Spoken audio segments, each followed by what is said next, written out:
La rebelión comienza. Un grupo de estancieros del sur de la provincia se levanta en armas. Su objetivo, derrocar al gobernador Juan Manuel de Rosas. La gestión que lleva adelante este líder comienza a cansarlos. Aunque es el hombre fuerte del federalismo, Rosas está preocupado. Los franceses bloquean el puerto de Buenos Aires. Uruguay y Corrientes se unen en su contra. Pero con el paso de los días, la victoria se inclina a su favor. Una nueva fuerza aplaca a los rebeldes del sur bonaerense. Un grupo formado por indígenas aliados al gobernador. Entre estos hombres valientes se destaca un cacique, un líder que permitirá la consolidación del poder rosista.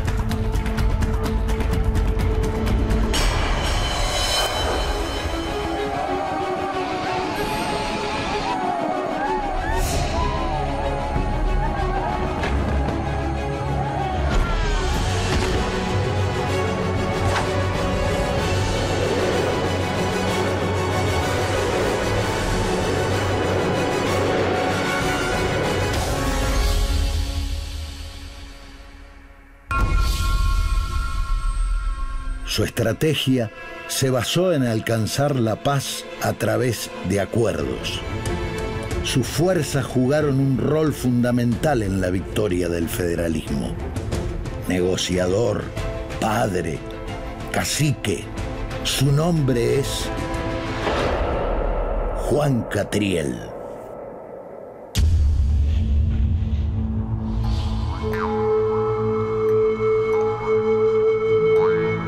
Durante mucho tiempo, la frontera bonaerense, ubicada a unos 100 kilómetros de Buenos Aires, es una zona conflictiva, un límite que separa dos mundos, el indio y el criollo. Hacia fines del siglo XVIII, la situación cambia. Se establecen pactos con los grupos originarios y la paz tan ansiada llega. Pero muy pronto la tensión regresa. En el año 1820, Buenos Aires se convierte en provincia. Con la guerra de independencia terminada, las autoridades porteñas se fijan una nueva misión: expandir la frontera sur. Muchos estancieros empiezan a avanzar más allá del Salado, cruzando el Salado, y empiezan a poblar los campos del sur de la provincia de Buenos Aires, casi como si el río desbordara, ¿no? Se produce un avance de la población sobre las tierras indígenas. Esto empieza a generar complicaciones. La dinámica pobladora se incrementa a medida que avanza el siglo XVIII y que empieza el siglo XIX, y encuentra su momento de mayor aceleración hacia 1820. Tratando de responder en parte a la demanda de ganado del mercado externo, se necesitan tierras para dedicar a la producción pecuaria. El 7 de marzo de 1820 se firma el Tratado de Miraflores. El hacendado Francisco Ramos Mejía, en representación del gobierno, se reúne con los principales grupos indios del sur de la provincia. Y entre sus disposiciones más importantes está que ambos, tanto el gobierno de Buenos Aires como las poblaciones indígenas, se comprometen a reconocer como límite las estancias avanzadas que hay sobre la campaña. Por supuesto, este tratado finalmente es quebrado por Martín Rodríguez en 1823. Hacia fines de 1820 surge un nuevo conflicto. Un contingente indígena proveniente de Chile se alía con los ranqueles locales. El líder revolucionario chileno, José Miguel Carrera, al mando de esta nueva fuerza, planea algo osado: Un ataque que quedará marcado a fuego en la memoria de los habitantes de Buenos Aires.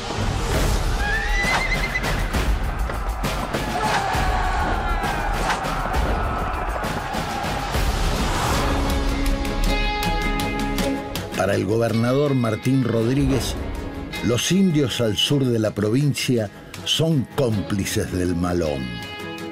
El líder porteño organiza una expedición militar y ataca a los grupos originarios. Entre estos grupos se encuentra uno liderado por un importante cacique, Juan Catriel, apodado el Viejo.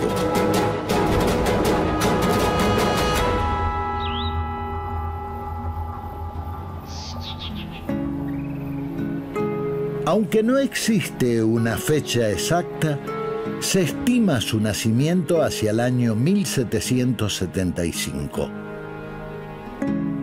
Las crónicas presentan a Juan Catriel como un hombre de tez cobriza, corta estatura, algo obeso y de mal carácter.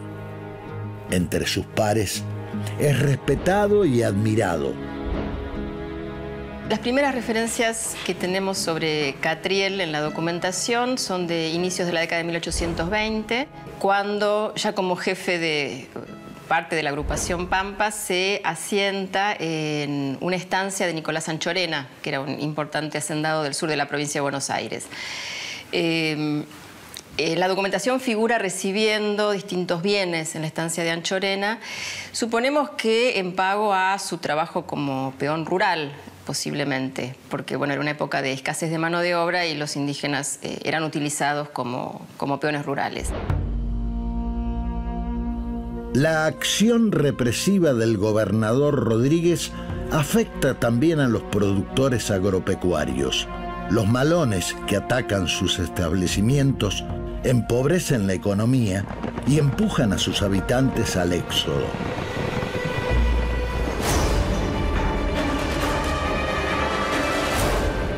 Sin embargo, la fuerza militar porteña se enfrenta a un enemigo ingenioso. Los grupos indios, entre los que se encuentra el de Catriel, se dividen y trasladan constantemente de lugar. Esta hábil estrategia conduce al fracaso definitivo de las fuerzas porteñas. Después de la fallida incursión militar, el gobierno porteño enfrenta un nuevo desafío. En 1826, Brasil declara la guerra a las Provincias Unidas del Río de la Plata. El peligro de que la hostilidad a India sea utilizada por los brasileños moviliza a las autoridades. La paz se convierte en algo imperativo. A tal fin, el flamante presidente Bernardino Rivadavia convoca al estanciero Juan Manuel de Rosas. Este hombre, conocido y respetado por sus compañeros productores, queda a cargo de la llamada Comisión Pacificadora de Indios. Rosas es un personaje ligado, en primer término, al mundo rural. Conoce las costumbres de los habitantes de la campaña y casi que es un gaucho por excelencia, ¿no? Y también al mundo indígena. Los conoce de largo tiempo, conoce sus características fundamentales, maneja muy bien las destrezas que son valoradas entre la población indígena, sabe montar en pelo, habla la lengua pampa. Hablar la lengua pampa implica tener la posibilidad de dirigirse al otro como si yo fuera uno más de los otros, dirigirme a ellos en sus términos. Y por otro lado, manejar el lenguaje de la población indígena da acceso a un universo cultural que tiene que ver con el vocabulario, con las palabras.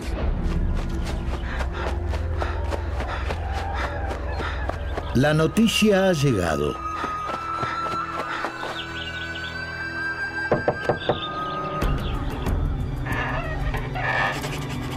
El peón le informa que los indios están allí.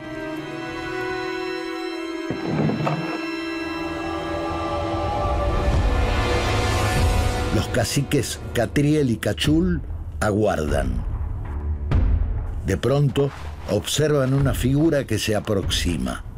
Rosas, sonriente, les estrecha la mano con seguridad. De esta forma, se da inicio a las negociaciones.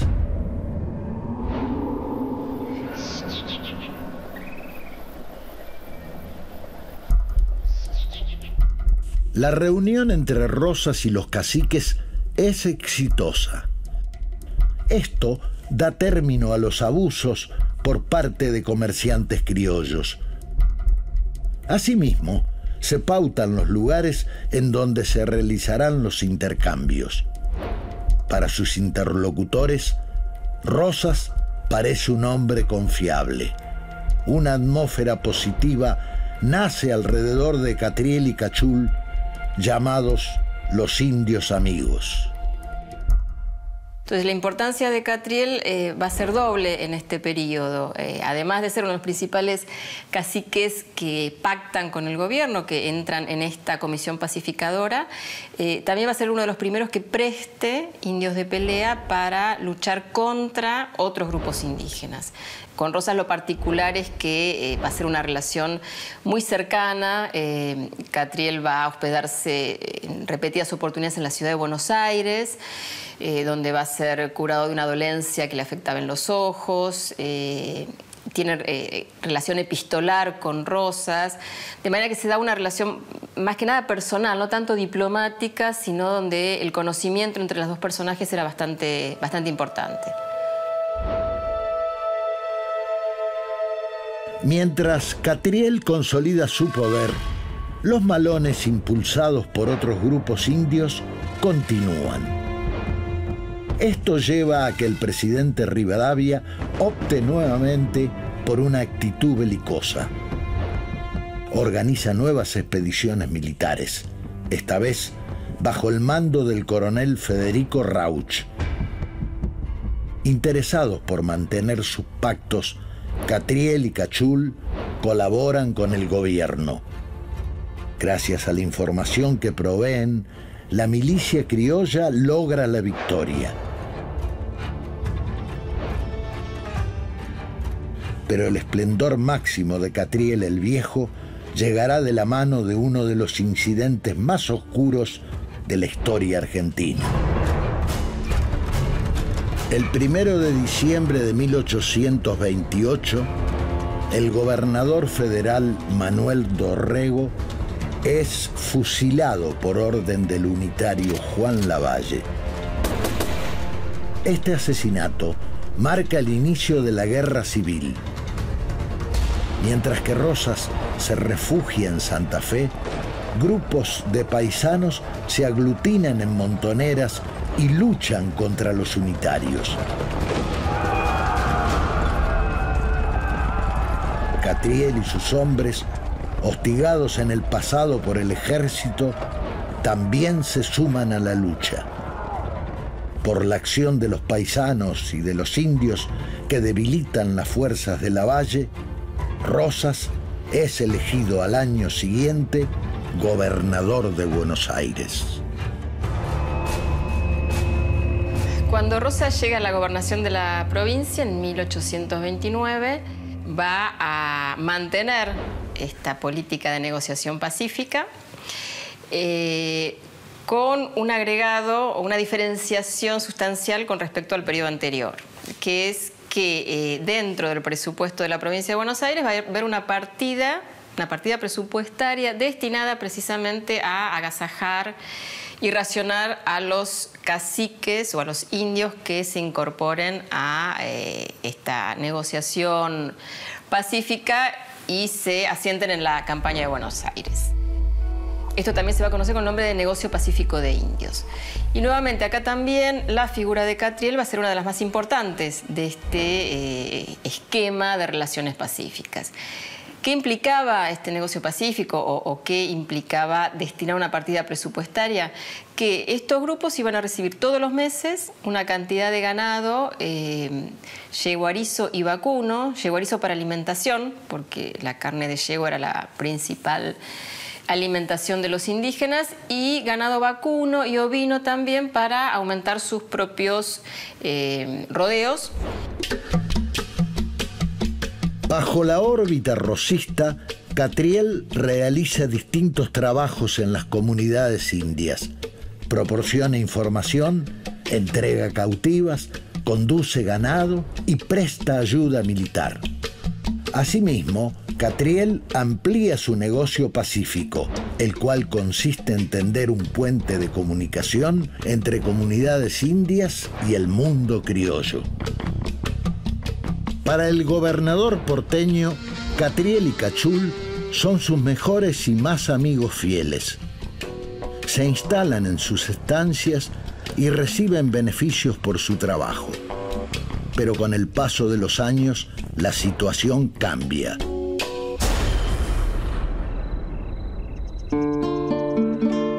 Estos líderes indios son enviados a la frontera a fin de defender la campaña. De esta forma, se convierten en milicias auxiliares del ejército provincial. Pero la lealtad de Catriel no disminuye en absoluto. Cuando en 1833 el gobernador impulsa su campaña al desierto, el cacique aporta 1.500 indios de lanza. 2 años después, y con motivo de un festejo en honor a Rosas, Catriel expresa: Juan Manuel es mi amigo muy bueno, nunca me ha engañado. Yo y todos mis indios hemos de morir por él. Pero el negocio pacífico de Catriel no detiene los malones. Bahía Blanca y Tapalqué sufren estos violentos ataques y sus organizadores gozan de la ayuda unitaria. Nuevamente, los hombres de Catriel se ponen al servicio de las fuerzas federales. Un acontecimiento importante para seguir el devenir de la historia de Catriel y de su relación con Buenos Aires y con Rosas en particular es el episodio que se da en 1839, conocido como la Revolución de los Libres del Sur, que es un levantamiento de los principales estancieros del sur de la provincia contra el régimen rosista.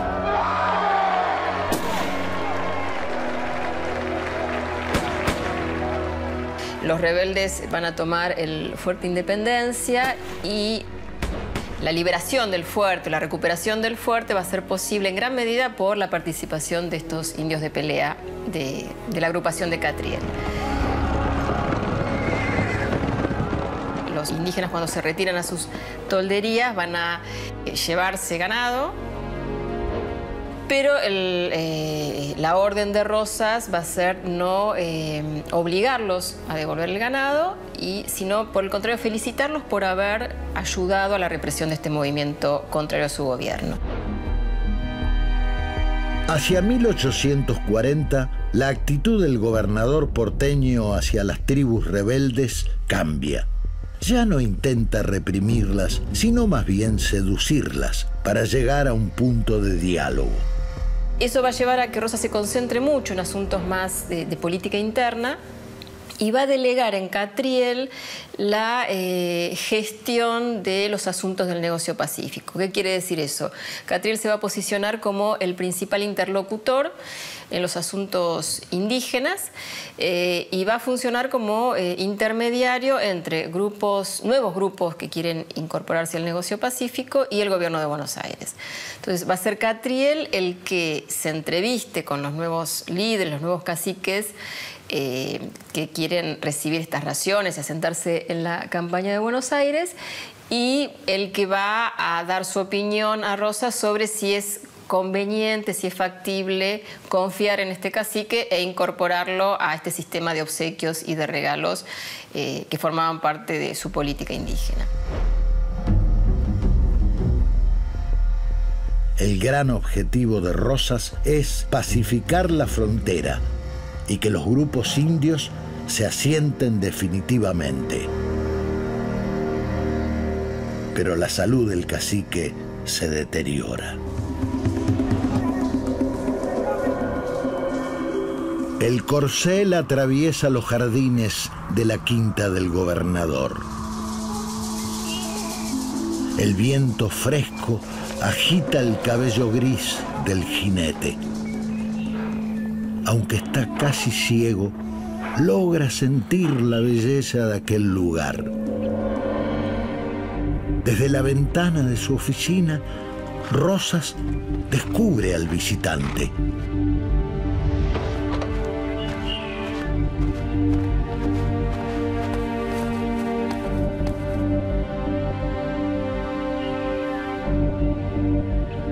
Mientras Rosas ayuda a su amigo a desplazarse, recuerdan viejas vivencias en común.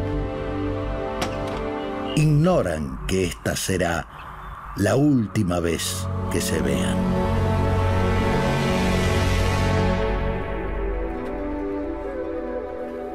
La muerte del cacique aconteció durante el año 1848.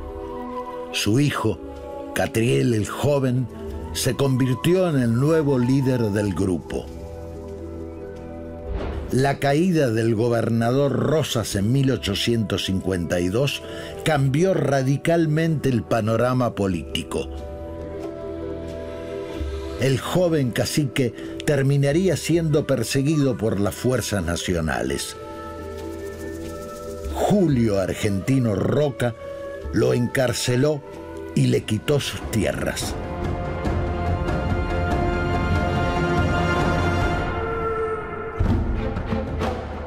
De esta forma, concluyó el trabajo iniciado por Catriel el Viejo, un hombre que creyó que la paz con los criollos era el camino para garantizar el futuro del pueblo indio.